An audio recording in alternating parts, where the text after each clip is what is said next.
అభిమానించే ప్రతి ఒక్క సోదరికి ఈరోజు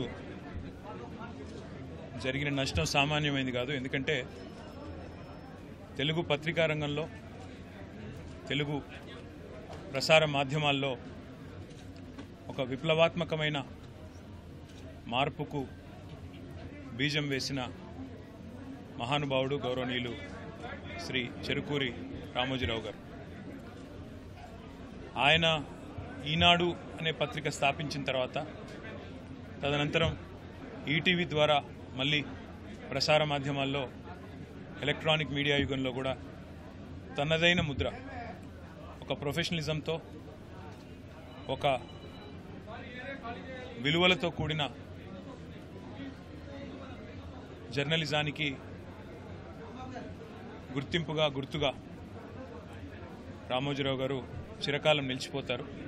తెలుగు భాషని ఆయన అభిమానించిన విధానం, తెలుగు భాష అభివృద్ధి కోసం ఆయన తపన, అదేవిధంగా ఎల్లవేళలా రాష్ట్రం బాగుండాలి, దేశం బాగుండాలి అంటూ తనదైన శైలిలో ఎప్పుడు కలిసినా చిరునవ్వుతో భారతదేశం గురించి, అదేవిధంగా తెలుగువారు ఎక్కడున్న తెలుగువారి గురించి, తెలంగాణ గురించి, ఆంధ్రప్రదేశ్ గురించి మాతో ఎన్నో సందర్భాల్లో గొప్పగా చాలా విషయాలు, గతం గురించి, భవిష్యత్తు ఎలా ఉండాలనే దాని గురించి కూడా చాలా గొప్పగా చెప్పిన మహానుభావుడు రామోజీరావు గారు.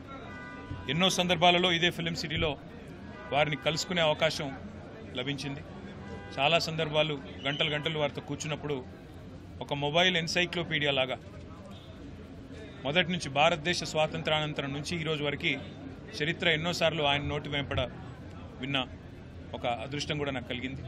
వాళ్ళ ఆయన లేని లోటు నిజంగా కూడా తెలుగు పత్రికా రంగానికే కాదు, ప్రపంచవ్యాప్తంగా ఉన్న తెలుగు వారందరికీ కూడా ఇది తీరని లోటు. ఒక యూనివర్సల్ స్టూడియో స్థాయిలో ఇవాళ రామోజీ ఫిలిం సిటీని నిర్మించాలనే సంకల్పం ఏదైతే ఉందో, విజన్ ఏదైతే ఉందో, అది నిజంగా ఒక విజనరీకి మాత్రమే సాధ్యం. ఆ విజనరీ రామోజీరావు గారు.